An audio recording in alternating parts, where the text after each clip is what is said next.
All right, good people, welcome back for another edition of Kingly Conversations. Hey, we appreciate everybody joining us every single week because we know you could be spending your time really doing anything else, but you chose to spend a few minutes with us, and we definitely appreciate that. We definitely don't take it for granted. We always welcome your comments, your feedback, and everything else. And guess what?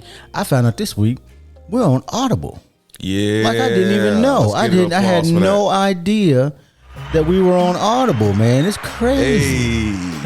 So again, you know, when I always say that you can find Kingly Conversations everywhere, at this point, you really can find us just about everywhere. Congratulations. You know, it's crazy. Now, I think the reason we ended up on Audible is because we're on Amazon, because, you know, Amazon owns Audible. Okay. So, because, you know, it wasn't anything we applied for. It just was just like, automatically. when I did a Google search for Kingly Conversations. So, you can do a Google search for Kingly Conversations. Yeah, I love it. And so, tell your friends. Tell your family. Tell your friends to tell your friends to tell their family. Tell your people. Tell all the peoples. Tell them to come here. I like It's it. good. Did you introduce I like yourself? The podcast brings all the people to the yard. No, I didn't introduce myself. My name is Alan. What's up, Alan? Hey, what's going on? What else we got? What we got? My name is Twine. What up, a.k.a. Twine? It's your friend, your mentor, Calvin D. Hill. Quiet Storm. Anyway, let's move on. Yeah, quiet storm. All right, guys. So jumping right into it, I got a problem is the topic for today. And I believe Calvin came up with it. And let me also put this in. Can you admit what your problem areas are? That's not the topic. That's part of the topic. The topic is I got a problem. Well, we know you got problems. Well, I do too now. Okay. All right, so I got a problem. So I guess since it's your topic, Calvin D.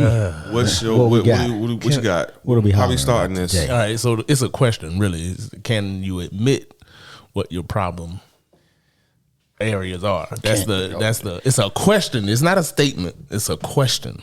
Okay. Can you admit what your problem is? No, I'm gonna get that out the way. Let's get this out the way early. No, I can't. So again, we are just making sure that you understand that we are definitely far from perfect people over here. So For sure. Right, and this is to help everybody, all of us.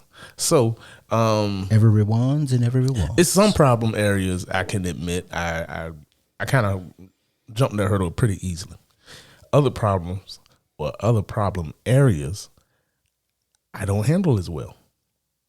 It just is what it is. Mm-hmm. I have learned to be okay with that. But is that okay that you've learned to be okay with that? No, it's not. But okay. until and really, I'm doing all this and saying all this to help not only me but to help others. Because truth be told, everybody has a problem or a problem area that they don't want to deal with. They don't want to confront it. They don't want to talk about it. I got mine. I got one. I don't want to deal with it. I'm not going to talk about it. I'm gonna put it in a box. I'm going to put a chain around the box. I'm going to put a lock on it. I'm going to put it in a waterproof bag, and I'm going to throw it in the ocean, and then I'm going to go get a sub, grab it, and take it further down. I think they get the point. Okay, well, that's the point. So the problem, though, is problems are very good at breaking out of boxes and swimming. And floating back up to the top. Mm-hmm. So that to me is concerning. Okay. Because my mindset is slightly like trying to understand that, knowing being in a place where I wasn't able to resolve the problems or deal with them, it made me very uncomfortable. It made me very unaware, unsure of myself, and it's not healthy. Okay. I mean, to me, it's not healthy. I know it's not healthy. Okay, and that's where. So, okay, again, I'm being on the other side of the fence. For some people, that's where they get their identity from. That's where they get their drive and tenacity from, and their hardness from. their pain or whatever issue they had. You see what I'm saying? Whatever issue or pain they lived through, that now becomes a part of who they are and they are their identity, and they don't want to let go of that because then they feel like I'm vulnerable or I'm weak. I got a good way to put this one. I'm watching a Mike Tyson interview, and this is like current Mike Tyson, last couple of years or so. Yeah, and he was talking to the guy, and he was saying how he don't feel that animal anymore. He don't feel that beast. He don't feel that rage, and he feel like people calling him a bee. Like nobody's saying that to you, Mike. Nobody's definitely saying that to Mike Tyson. Nobody's talking to you like that. Like, what's wrong? No, but he said it's because I feel like I'm getting weak, and whenever all that pain and all that aggression and everything else finally does come out, he said hell's coming with it. Everything's coming with it. That's kind of where I am. I don't want to let some stuff go because I know all the stuff gonna go. That makes sense?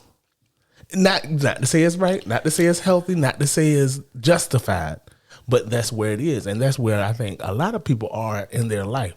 They have issues, they have pains, they have things they don't want to deal with because once they deal with this one, it could be like a block to hold back the rest of the issues that they're going through. That's the way I look at it. I mean, I completely understand what you're saying, and I comprehend what you're saying. And as a fellow person that was on that side of the fence and recently jumped over, I'm looking through the gate and say, hey, it's better on this side. On this side. Yeah, most definitely. I like it. Yeah, most definitely. So we now that we, Alan, now that we know what we not gonna talk about. To me, it's just some things. Some things you have to have a safe space to talk about it, and if you don't create a safe space for certain subjects, or you just don't feel comfortable talking to some people about some things, it just is what it is. That's that for me. That's where I am with a lot of things. I'm not comfortable talking about everything with anybody. So I have a question. Okay. Based off of what you just said, how in your mind would a safe space, what would it look like to you, or what would it be to you? That's tough. Let's start there. It's supposed to be tough. Yeah, because I don't know what a safe space. Oh, sorry, that's me. A complete safe space is. Well, I know I do. It's more or less when you can talk to somebody, you talk to friends without that judgment. You talk to, and then you can't talk. I can't talk to all loved ones the same way. Judgment? Yeah, without the judgment. I wouldn't expect to. You know what I mean? Yeah, that's why you got friends. I think that's also the benefit of actual paid therapists because they are paid to be judgment free. The problem with talking to people that you know, period, is always going to be there's going to be some level of judgment, no matter what you do, even if it's unspoken judgment. It's not even intentional judgment. It's the I wouldn't do it that way kind of judgment that you're going to get regardless. I try to, and I try not to do that. Like I genuinely try to not have an opinion on what people's struggles are because I don't want to provide judgment. Because they're not asking me for my advice. They're just venting or whatever the case is. So I'm just like, okay, give you your space, and then I'm like, okay, well, I mean, did you want to do anything about that, or no? I just really okay, cool. Yeah. But so that's why I think. But some people don't know, and it took me years, really. Yeah, years to learn how to do that because my natural nature is I want to try to fix whatever the problem is, and sometimes people just need somebody to tell. Because a lot of the times in life is, and I would say whether you're male or female or non-binary or whatever, society that we live in doesn't make it easy to be vulnerable because to be vulnerable is inviting judgment. But sometimes the only way to fix whatever the problem is to be vulnerable because you can't, here's the thing, like the person that created the problem can't also be the same person to fix the problem. right? It's just unless you change or you talk to somebody else that can provide new information, like nothing is going to really ever change. And if you feel like the problem is a lot of the times when we have problems, we feel like, well, it's okay. Like until for most people that I find, until it becomes what we would term as an addiction, they tend to not want to pursue any type of help. Yeah. And addiction could be addiction to anything. I mean, there are some people that, with our list, there are some people that are addicted to all of the things that we're going to talk about and don't even know that they have an addiction, which is why it was, for me at least, it was because I don't like feeling like something outside of me controls me. Mm-hmm. So there were a lot of things that I just didn't even, I would intentionally stop doing just to see if I still had control. Like just to see if I was still in control or if it was controlling me. Right. So, but most people don't test the boundary. That's a strong mental fortitude to be able to do something like that.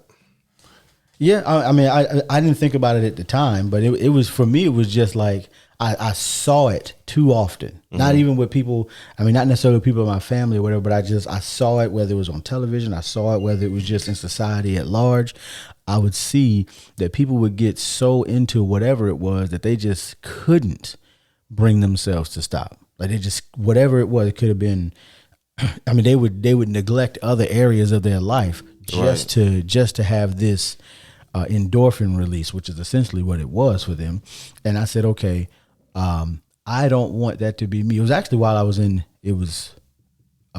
college, because, and this is no disrespect to anybody, right? But there were a whole lot of what we would call today alcoholics when I was in the band at Norfolk State. A heap of them.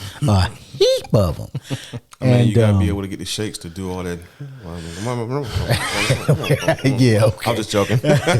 And I said, man, like they really can't not control this. And but at 18, 19, 20, 21, 22, most people aren't thinking that you're just having a good time, right? You just going out, y'all are going out drinking at a party or whatever. But my thing is, I didn't want to feel like I needed an outside influence to still enjoy life. Yeah. But anyway, that's just me, and I've rambled on for a few minutes. So it's all good. That's what we're here for. So, but that's also, like I said, and some of that may come from being an only child for as long as I was, because when the thing about only children is you have a lot more time to yourself in your thoughts than most, because you're not interacting with other people. It's just you. You're not interacting with anybody, so you have a lot more time to, if you were like I was anyway, to think, process, analyze. But you're an introvert too, so that's true. I have a good time all by myself. Yeah, whole good time. All by myself. Everybody gone. Oh, good. About time. About time. About time. Been waiting. Kick off my shoes and enjoy myself. So yeah. All right. So I got a question in regards of. Well, first of all, let me just address the same question I asked you as far as, or y'all, if I have a problem, if I got a problem. I got a lot of problems. Mm-hmm. I really do. I think we all do. Oh yeah, I got problems. But I will say I deal with my problems a lot better than I have in the past. You know what I mean? That's good. And on top of that, instead of running away from my problems and leaving them to the side, I'm like, oh, it's okay, or dealing with it, or just getting comfortable with it, put it in the box. I look it straight in the face now, man. I deal with it head on. Where did you get that from? I got it from being sick and tired of being sick and tired. You hear me? Sick of. I was sick of it. So you said once you get tired of a situation, that's when you'll confront it. Well,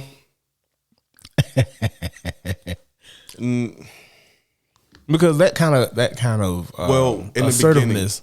Go ahead. In the beginning, I would internalize and bottle it all up, and then it would get to the point where pressure's about to bust the pipe. Like I can't, like if I don't do something or say something, it's going to be bad for everybody on this bus type situation.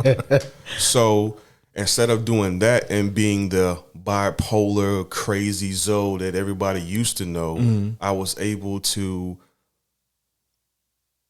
deal with things more directly before it built up to a point where I would explode. Yeah.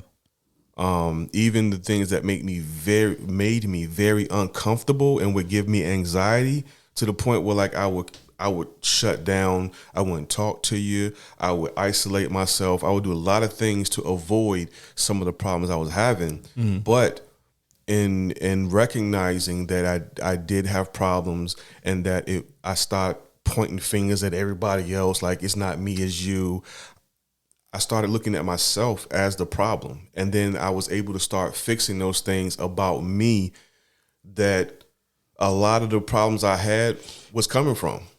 It wasn't society and what they was doing to keep me down. It wasn't the relationships that I was in. It wasn't the people I was with. It was me. You know what I'm saying? So being able to see that, acknowledge it, and being open and willing to say, all right, I need help, versus, no, I'm good. I can't even say that in my house anymore. You gotta deal with it. Ashley won't allow me, because she knows me well. She's been around me long enough to understand when I'm having my moments. So when it gets to that point, she's like, you good? Yeah, I'm good. I'm fine. I'm Gucci. No, you ain't. I can't say Gucci. I can't say I'm good until my words match up with my body language and how I'm expressing myself. That's when good is good. Not when my verbal is one thing and my actions and everything else emotionally, psychologically is different. So I do have a lot of problems. I like to deal with them now. I believe it makes me a better problem solver. And to be honest with you, things are lining up because I'm being a better problem solver. So with that being said, let's get into this topic of saving money. Do y'all have any issues with saving money as being a problem? Yeah and no. Yes. I can save money for like my necessities, the things I need to save it for to get certain things done. Right. But to just set and leave it, I might have a problem with that. Okay. Alan? I'm going to be honest. Baller. Yes. Yes. I have a problem.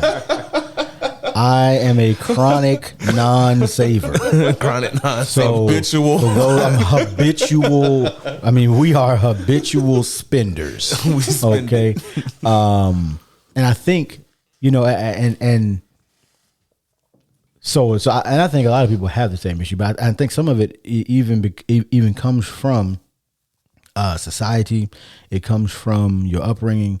It comes because I can remember vividly, and this is by no means to take shots at anybody, but I remember, when I was a kid, my mother had this shirt that said, "He who dies with the most toys wins." Oh, wow. And if that is not American consumerism at its best, Who has the best? he who dies with the most toys wins. Who said this? It was on a shirt. It was on a shirt. It was on a shirt. Wow. And but I think it's our society, because our society teaches us that we need more than we really actually need. I mean, a lot of places around the world, they essentially have just what they need. Meaning that like in other countries, there might be an entire family that share a car, or they may have one or two cars. But like in the neighborhood I live in, it's not uncommon for be 4 or 5 cars in the driveway, and only 2 people that live there to drive them. So then the question becomes, now sure, you could say, well, a person paid them off, they keep them out of the landfill. Okay, they could also just not bought them.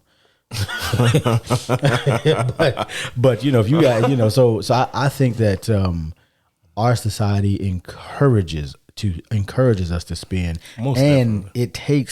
it takes so the way that we save essentially by force.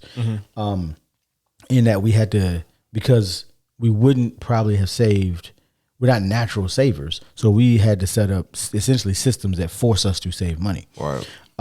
Whether that's automatic transfers, or allotments from your paycheck. Yep. Or in my case, when I started working for the company I work for now, like I never really say who that is, but anybody trying to dox me out here. But when I say, so I intentionally started putting away the max that they allow you to put away. Nice. I also wanted their 2.5. They had a 2.5%. They have a 2.5% match. So nice. So essentially, I put 12.5% away every paycheck that goes away. And then with I like it. With our medical situations, I decided that this year, because we could afford to, we were going to max out our HSA. In that I was going to put $7,200 a year in the HSA, whether we use it or not. It was just there. Because we have been paying these medical bills and debts for so long. I was just like, we gotta. There's got to be a better idea than just that. Than waiting until the bill come in and then this money was somewhere else, and so now you don't have it. So yeah, we have a problem for sure. I mean, it's not as bad as maybe some other people's problems, but I feel like we can certainly do far better. Do you know where you spend the most of your money? Oh, absolutely. The biggest chunks of your money? I know the exact numbers and the biggest chunks. Now, I will say, we have to. One of the things that we have to get better at doing is going back every 30 days, every month, and reanalyzing it, because you pretty much know where the big bills are and where they're going. Where I think our issue is the $1 purchase here, the $5 purchase there, the $3 purchase here, the $10 purchase there, the $12 purchase there, that you make as you're just going through your day and going through your life, because you're like, maybe I'm hungry, I'm nowhere near the house, let me get something to eat. I know I got it. Yeah. But that's also a position of privilege to be like, I know I got it. I know I got it. Like, I know I got it, so I'm gonna go ahead and give me something to eat over here. Just like these wangs we about to go eat. Like, I know I got it, so let me go eat these. Now I could just make wings at the house, but we're gonna go get some wine. Yeah. So yes. Okay. Yes, we do have a problem saving. I don't know that we are any worse or better than anybody else. However, I want to be better, because my thing is, I tell people all the time, like, retirement is a number in the bank. It ain't an age. It ain't nothing else. It's a number in the bank. And when you are satisfied that whatever your passive income and your retirement income that you may have built from something else, or your investment, whenever that income level hits a point where you no longer have to work, you are officially retired. And when my definition of retired, we talked about before, is doing what you want, when you want, with the people you want to do it with. So it's not tending your flowers in the garden, unless that's what you want to do. If you want to tend your flowers, by all means. You want to take care of your vegetables, have at it. This is not what I want to do. So I think that's why I think we need to be better savers, because if we were better savers, we could also be better investors. Yeah. And we could invest more if we saved more and really accelerate this thing. Because if we saved more, we could also, like, Ashley and Janine want to do the event planning. Well, if we saved more, there would be more available to dump into that in the beginning stages until it was self-sufficient. I get it. To answer your question, I be having long answers, don't I? That's fine, bro. That's what we're here for. Long story long, I've become I've been able to save money. I bet you have. Well, and that's the one. No, that's real. No, because even before that, though. I know you. You were kind of. You were a saver. You were better to me, in my opinion. You were a way better saver than I was. I just don't like spending the money. Yeah, you don't like. I'm a penny pincher. If I can find a way not to spend a dollar, I'm going to do it. But I'm not at the same time, I'm not a cheapskate. Like, if I have to spend the money, I will, but there will be some diligent research to understand, okay, is it possible to get some possible savings? And, like, I don't look for discounts. I don't ask for discounts. So when I go to purchase something, I'm going to purchase with no problem. However, going out to eat, kids always ask me, hey, can we stop and get some food? Yo, your mama cooked last night. What you mean? There's food at the house. That's mine. You know what I mean? That food? I do that. Like, I don't have to eat out. I don't have to do a lot of stuff. But I will say there's a nice balance, because I don't like spending money. Ashley, she likes, to spend money. So, I understand. You know what I mean? So it works out, because I'm trying to say this in the right way. It just works out. The problem we both like to spend money. Like, we both like to spend money over here. So no, it is what it is, though. I like spending money on, like I said, necessities. But my biggest one is the food. I'll tell you what though, my major things are the bills. Like the bills, like I can't go to sleep if I it's don't, not paid, if it's something on my mind. Like last night, I was up like 2-3 in the morning, going through my phone to make sure that all right, I did this, I did that, I paid this, I paid this. That was some bills that I'm so. Let's just move on. I'm ahead of the game now. I like being ahead. I like being ahead. I don't like being behind on bills because I understand my the history, stress, where where I came from and how I was raised. I saw what not keeping up with that does, and I'm not for that life. Right. Not for it. I'm not trying to put no facade up. I'm not trying to be out here looking fancy and all that, or the clothing and all that. That's just not me. I can be plain with some Crocs on and be fine.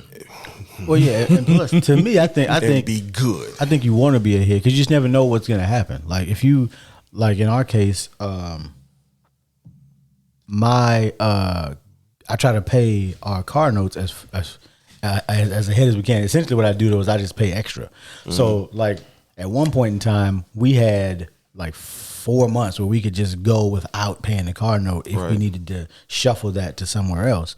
And for me, it was simple because I was just, instead of paying, whatever it was, I would just extra $25 each time. Or, well, in my case, I pay it twice a month. So I split the payment in half and then add 25 to each payment. So I'm essentially paying $50 extra every single month on the car. Real quick before we move on, I had a conversation with an OG at work. Daryl, what's up? If you're listening, appreciate you. Shout out. He was telling me, and I should have known this, but that's why I keep people around me that's smarter than me because I'm always learning.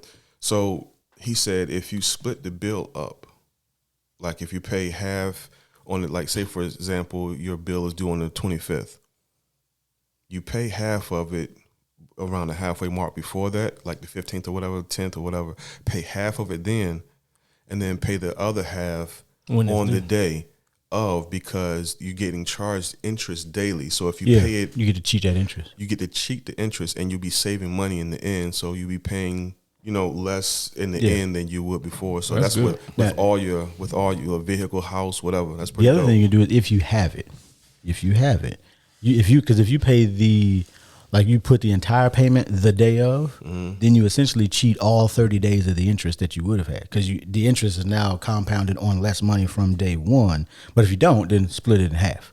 Say that one more time. So if the philosophy of it is, because when you put the payment on there, your interest is the average daily balance that you have. So if the average daily balance is 1,000 and it's 6% interest, well now it's 1,000, 6% interest those days. But if you put say 100 on it, now it's 900 at 6% interest for those days. Oh, so if that's what I'm saying, so like if the thing is, now you have to start somewhere. So you could start with the half, but if the thing is due on like the 15th, then interest starts being charged on that balance from the 16th. Mm-hmm. If you put the entire payment on it, like the day after it closes, then you get to essentially cheat 29 days of that interest, because instead of waiting until the bill is due at the end of the month or whatever, you pay it at the beginning of that cycle. Now you don't have that interest, the same level of interest the whole cycle. I see what you're saying. So instead of being, like I said, instead of being $1,000 interest until the end, and then you put the 100 at the end, or even 50 at the beginning and 50 at the end. Now if the 100 is at the beginning, it's just a little bit more. It's a little bit way to cheat the system. Not cheat the system. I mean, because the truth is, they're gonna get you anyway. I mean, interest is the worst thing, I mean, that was ever created. I mean, our grandparents or parents, depending on how old they were, right? They didn't, credit cards and stuff like that were, interest was new. And at the time, people that looked like us couldn't get them anyway. Mm-hmm. So the people that had 23%. Them, yeah. I mean, you getting bust all across the face. Let's fly through these topics. Let's go. All right. Hey, before we start, you might want to get the kids out the room. Because you're about to, well, everybody sex is a taboo subject for some people. Do you have a problem with sex? How you think their kids got here? I don't have a problem with sex. How did their kids get here? I'm very happy with sex. The store can't bring nobody's kids to nobody. So I got a question. It says I got a problem, and it says, okay, too much sex. Too much sex. They also use the wrong too, but that's cool. Yeah, too much sex in excess. Well, what is in excess? So what is Explain. And I'm saying, And how do you know when it's too much of anything? Well, you got to talk to your partner, the person you having sex with, or if you just have to have it all the time. So what you're saying? So where is this? So it depends on Some people take it too far. Now, some people personalize it. Or do you take it too far? I don't think I take it too far, but my wife may. Well, people that have problems don't ever think they got problems. Right. Oh God. And that's why we here you here. go. I just put that on the list as an example of problem areas people may have. I'm not saying I have that problem. I'm just You saying, put it on the list. I put everything, a lot of stuff on the list. But it's not saying I have these problems. There are problems that people do have. And it would be a good opportunity for us to just say, hey, yes, these are issues. Yes, this is a solution to these issues. That good old backstroke, bro. What are you doing over here swimming backwards? Out here skating, bro. I tell you. I think so. For me, I think something is a problem when it causes you to not, like, for an example, in terms of, say, sex, for an example, if the need for sex and the drive and desire for sex is causing you problems in other areas of your life, then to me, then it's a problem. No different than, say, alcoholism would be. Alcohol, drinking in and of itself is not a problem. Right. It's when this activity starts to bleed over and cause problems in other areas, then it's a problem. Okay. Exactly. So what if it bleeds into the main area, the relationship? Right. But that's what I'm saying. That's all, and that's what the That's a relationship problem. is. Okay. Or what is that? No, I'm saying, is that what you're saying? Like, is that like when it bleeds over and then this is essentially what the relationship is? Let me convey what I'm trying to say. All right. So what if the significant other or your partner, whatever you want, sexual partner at the time, is they're not into the sex as much. Okay. Excuse me. Bless you. I'm sorry.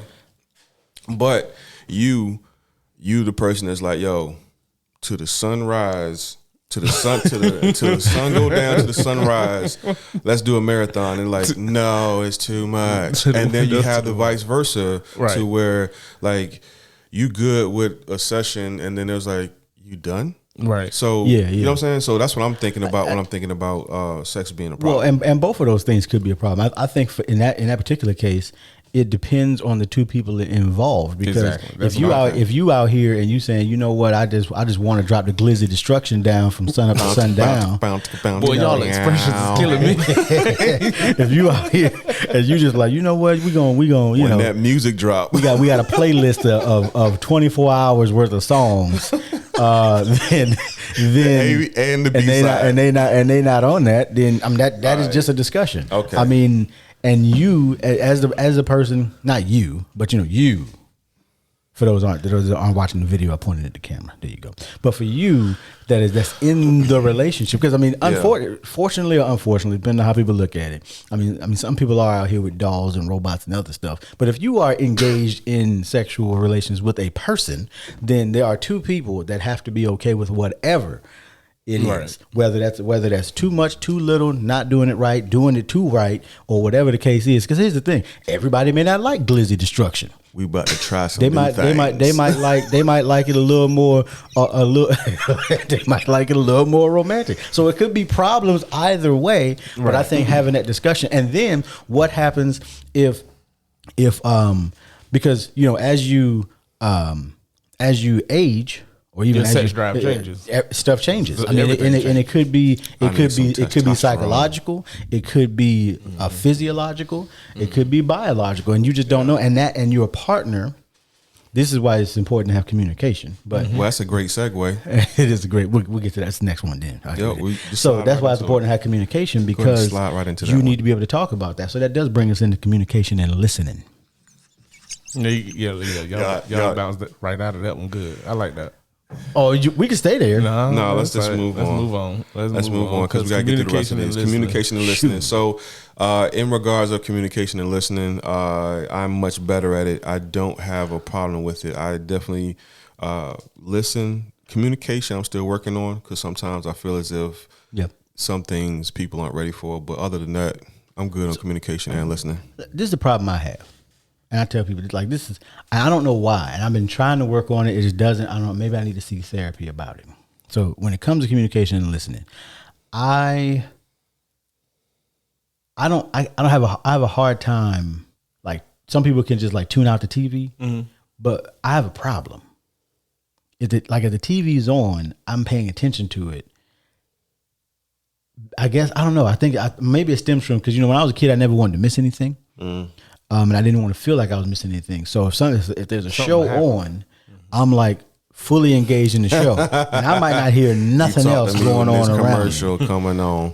Now, but the crazy thing is, it's only for shows. Like, if I'm watching sports or something like that, then I'm fine. I can do everything else. It's when I'm watching a show that's got a beginning, middle, and end, and I'm sitting here. But could like, it be just your interest? Because you're not interested in it? It's shows I'm not even interested in. Oh, wow. That's different. Because this, there are some shows, and my wife gives me a hard time about it, because I can tell her what happened in her shows that I don't even like. Because I don't know why it is that way. So if somebody's trying to have a conversation with me during a show, I have to pause the show.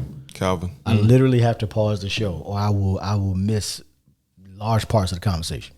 Communication and listening. I think I do pretty well with communication. I know I'm a good listener. I've been told several times, a bunch of different people, that I'm a great listener. I mean, I ain't never told you that. Well, I've been told that. Now, as far as me expressing myself all the time and clearly, that I've worked on and still working on that part. And most of the time, I feel like people don't understand me anyway, so I just tell them to say it the way I want to say it, and then let the chips fall with it, man. Do y'all have a problem with pride? I don't think I do. That's what a prideful person would say. It does sound like a prideful person. And that's fine. And that's fine too. That's fine too. He didn't say no. I don't. No, I don't think I do. don't think. No, the reason I said it like that is because we got one up here that again, submitting to authority. Oh, we know you got problems with that. Okay, see, and that's what I'm saying. We know that. The same way I've been told I'm a good listener, I've been told I have a problem submitting to authority. That is the truth. That would be true. You see how that work? I've been told that. So I have to go. Do you think that's your pride that won't allow you to submit to authority? I don't think so. I think I know what it is, but I'm not 100% sure. Because to me, if you tell me I have a problem submitting to an authority, I don't think I could have made it through the Marine Corps. I think that you could have. How? That's my question that I ask everybody. How do you make it? Here's the thing. Go what? I know. Okay, here we go. That's a good one. That's a good one. In the boot camp is different because you probably saw them at a higher standard at that time when you went in, so you was more accepting to it because you're like, oh yeah, that's what I want. That's what I want to be. Mm-hmm. So that's different from somebody of some different authority. It's different. It's different than when your E7 is dropping truck nuts from the ceiling. Yeah. I always thought that was ridiculous. Yeah, he did. But see, like again, okay, so to me, again, that's not the issue because authority to me, you're in charge. All right, what you want me to do? It's a type of authority. So that's the question. When the drill instructors were in charge in boot camp, did you have a problem with that authority? No, I did everything I was supposed to do. Exactly. And not only that, I did everything they asked me to do, and I did it quick, happy. I'm okay. What's next? So here's what I think it also is. I think your problem with authority may be is that if you don't see the authority figure as somebody that you can follow, ooh, there it is. Then I think that's where the problem is. If you like this person true. Ain't better than me. Yep, that's tough. Why do they got to be better than me? They don't have to be better than me. Because as human beings, our nature is to follow people that are better than us in whatever the thing is. They don't have to be better than me. I guarantee you the drill instructors were better than you. What you asking for, Calvin? Hold on. Wait. All I'm asking for is if you say we going this way, okay, and I'm following you, let's go. If that's what you're gonna do, if that's your standard, and that's what we expect it to do, let that be it, and that's what we're doing. If that's not it, shut up. I got other stuff I can do. Okay. I don't. What you do now in boot camp, you didn't have anything else you could do. Right. Well, but I never, again, so to me, I never had a problem. I can't say. But then I had a problem you checked with into the unit. Okay, And okay, that's a good example. Changed. Name one, and I'm throwing myself out here. Name one authoritative figure or somebody above me that I had a problem with, and they told me to do something, and I had a problem with it. There was plenty of scenarios How? while we was in the 774. Come on, man.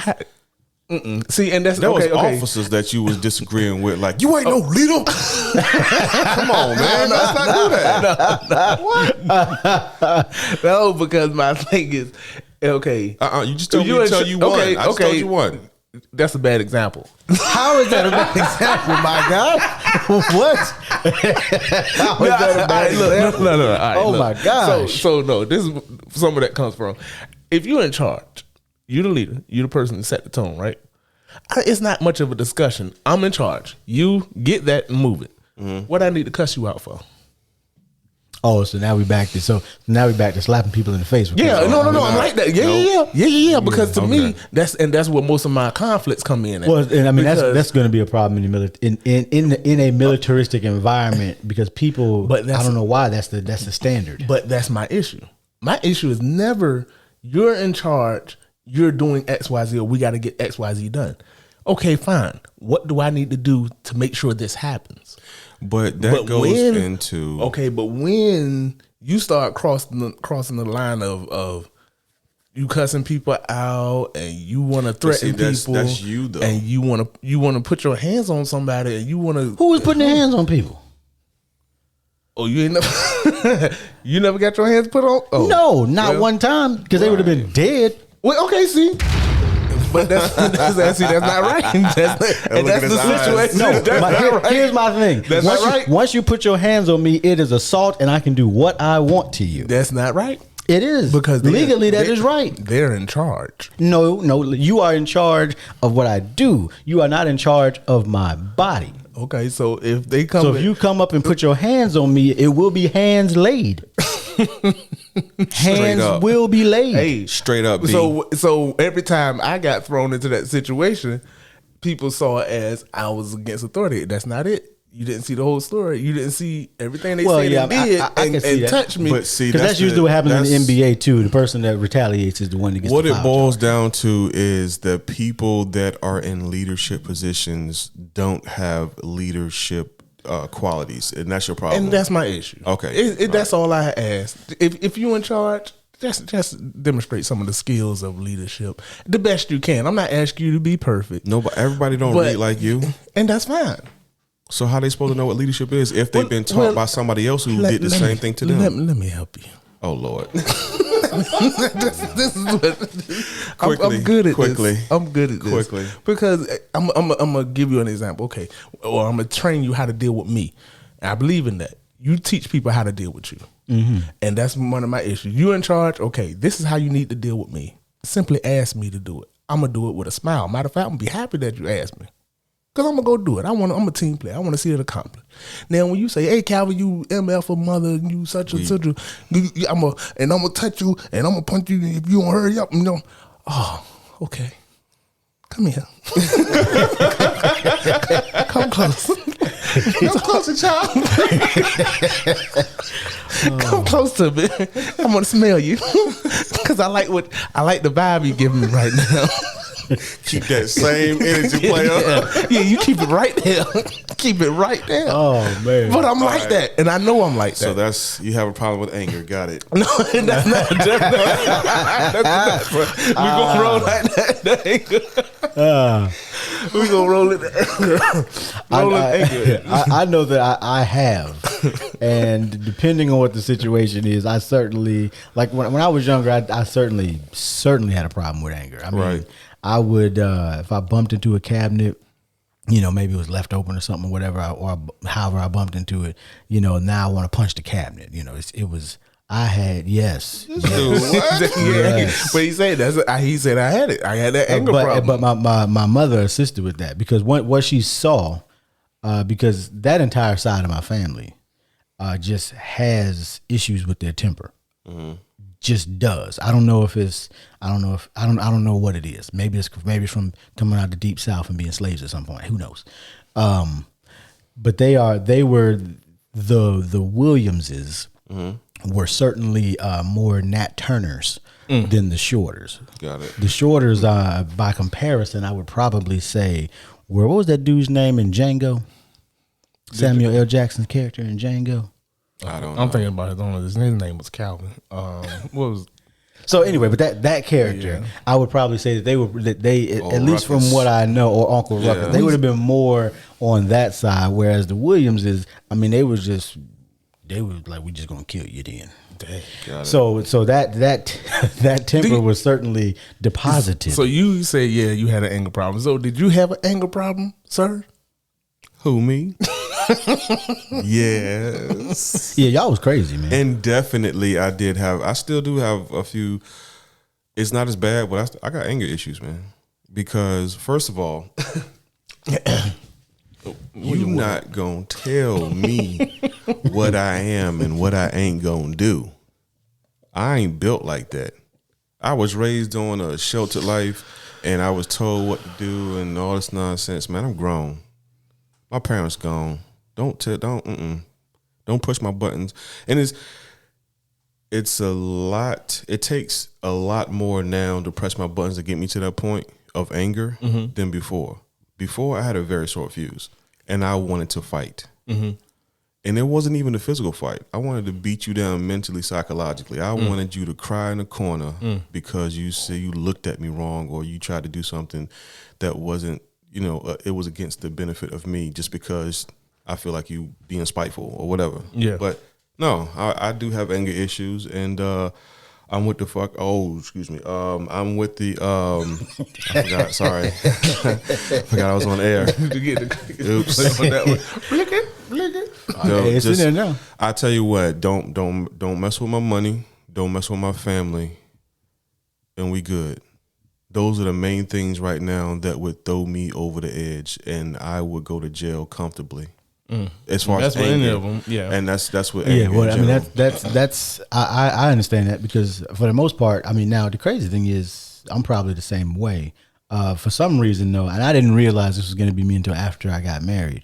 But if you are disrespecting my spouse, I am instantly white hot. Like it's not even there aren't even levels to my ire at that point. It is instant white hot. You don't even have to know that you have caused an offense, but you have caused an offense. Got you. I want to clarify something.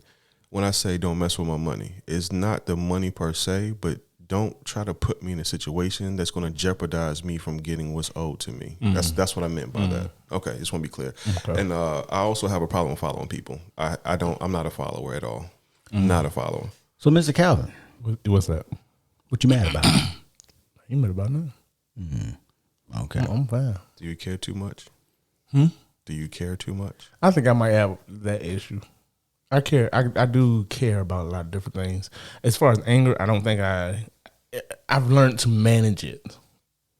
Younger, I did have an anger problem because my anger came from my frustration from the inability to communicate what I was feeling. Gotcha. That was my anger because I wanted to say certain things or express certain things, and I just couldn't get it out. And by the time I blurted out something, it was too late. It was too late. So that was the majority of my anger. So since I learned to communicate a little better and speak and tell people exactly what you this mean is what it is, yeah. this is how I feel. Now I'm running into this new issue of people feel like I'm intimidating or I'm not bullying them, but I don't understand. I've been this. told that as well. Yeah, it's not like really. I'm not trying to intimidate anybody. I'm just telling you exactly how I I'm communicating with you. I'm telling you exactly. This is what it is. This is how it's going to be. That's what you want? Yeah. I mean, I'm 5'6", so I'm not intimidated. No, stop. Yeah. Man, Shorty be walking around with his shoulders all wide through the doorway, like, excuse me. 500. Oh, speaking of shoulders all wide, do you have a fat body? Well, I know we know you don't have a fat body problem. What? Since you called it fat I'm, body. I'm working on it. Man, I'm working on it. Stop it. He over here looking thin. And that's running. not. Svelte. No, that's not. Really? That was, I that had was to do it. The gym. He's stupid.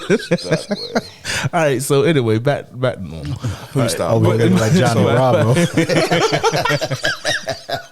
I'll tell you what. I do that. The reason I got in shape, it really had everything just to do with the way I felt. Because I was having back problems. Right. So I felt like, okay, my back is hurting when I'm trying to tie my shoe. Or I couldn't get out the bed. I sneezed one day. That's what it was. Ouch. I woke up one morning.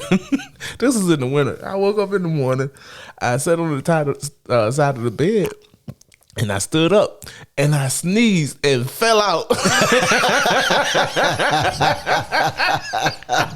I was like, Oh my gosh. And I mean, no joke. I was in pain from a sneeze and I laid on the floor. I was late to work that day. And I was like, I would never do this again. Gotcha. And that's what it was.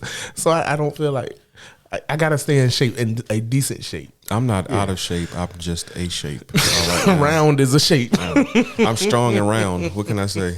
I mean, No, man. that's Can't be a fat body, man. I think it, Working on it, though. And I think really, I think it. So when we talk about a fat body or weight loss, or out of shape, not being big boned, is all the categories on here. So I think that also depends because there are certainly cultures that are in great take a defensive lineman or an offensive lineman would probably be a better example. Offensive lineman like 300 something pounds, But and the will shape- run you down. Right. That's different. And I think that's where, because a lot of times people think of physical The size fitness that you as are. a size, I because know some I've skinny had people yes, that can't run Right. the corner. yeah, go up a flight of steps. My that's usually my litmus test is how many flights of steps can you do before you just done. I never tried that. I need to try that. Like an actual just, and I don't mean like running them. I mean just You walk talking up a about the flight. machine? No, or you could do a machine, or you could just go to a building Stadium or and something walk like up some that. Yeah. steps. Right And up go. the street Can from you can you go up 2 flights of steps and still breathe normally? Or if you go up 2 flights of steps, are you going to be Winded. That sounds is that how you horrible. going? It does, but you'd be surprised. I mean, there are people today that might look like they're in shape physically because they might be thin or trim or whatever. But then they go up a flight of steps and they breathing heavy for 30 seconds after they're done, like a flight. Yeah. And then there are people that look out of shape, but could run the steps and not be what's it called? I'll say this real quick because I know we got to wrap it up.